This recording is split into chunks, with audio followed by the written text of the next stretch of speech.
পাণ্ডবেশ্বর বিধানসভা বাঁকুড়া গুলমোহর ক্লাবে লায়ন্স ক্লাবের পক্ষ থেকে রক্তদান শিবিরের আয়োজন করা হয়। এই সময় পাণ্ডবেশ্বর বিধানসভা বিধায়ক নরেন্দ্রনাথ চক্রবর্তী, এডিডিএ চেয়ারম্যান কবি দত্তা, বিডিও পাণ্ডবেশ্বর বৃষ্টি হাজরা, আর পোস্টের আইসি শিবলি মণ্ডল, পঞ্চায়েত সমিতির চেয়ারম্যান রমা রুইদাস, লায়ন্স ক্লাবের সভাপতি সোমা রয় চৌধুরী, লায়ন্স ক্লাবের সম্পাদক স্বপন চ্যাটার্জি প্রমুখ উপস্থিত ছিলেন। অনুষ্ঠানে লায়ন্স ক্লাবের সভাপতি সোমা রয় চৌধুরী বলেন, প্রতি বছর লায়ন্স ক্লাব এই ধরনের সমাজসেবামূলক কাজ করে আসছে। তিনি বলেন, আজ এই রক্তদান শিবিরে মোট 50 জন রক্তদান করেছেন এবং দুর্গাপুর মহকুমা হাসপাতালে তাদের সহায়তার হাত বাড়িয়ে দিয়েছেন। তিনি জানান, কিছুদিন পর স্কুলে ছোট বাচ্চাদের চক্ষু পরীক্ষা শিবিরের আয়োজন করা হবে। পাণ্ডবেশ্বর থেকে কাজিত মিশ্রা, রিপোর্ট নিউজে।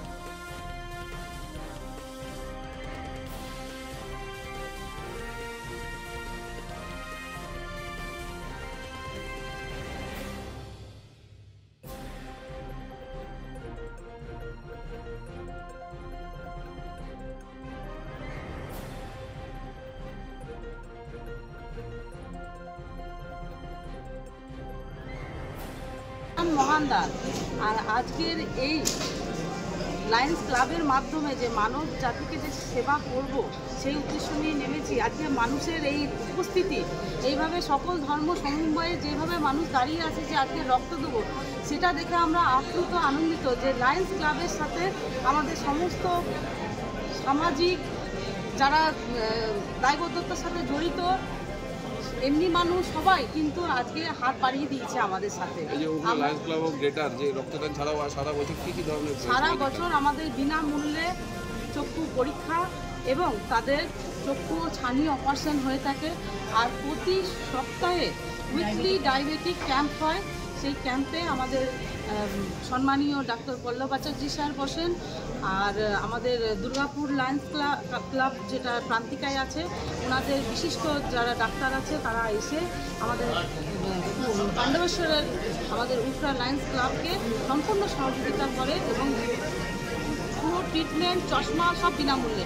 আর আমাদের বৃহৎ আমাদের কর্মকাণ্ড বলতে পারি যে সেই করোনা পিরিয়ড থেকে শুরু হয়েছে ভ্যাকসিনের মাধ্যমে। আজকে সাইট ফর কিডস যেটা আমরা প্রোগ্রাম করলাম, আমাদের জানা ছিল না যে বাচ্চাদেরও চোখে ছানি পড়ে। তো 7 বছর 8 বছর বাচ্চাদের যে ছানি পড়েছে দেখে আমরা সত্যি কথা ভাবছি যে আমরা কোথায় আছি।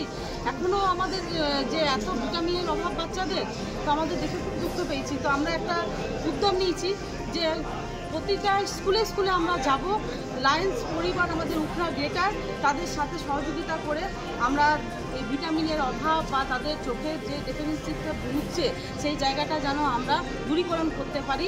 আর প্রতি বছর আমরা এই প্রোগ্রাম করব। আমরা প্রায় সাড়ে সাত হাজার স্টুডেন্টকে আমরা পরিষেবা দিয়েছি। আমাদের প্রায় 3 লাখ টাকার মতন চশমা প্রতিটা স্কুলকে আমরা প্রোভাইড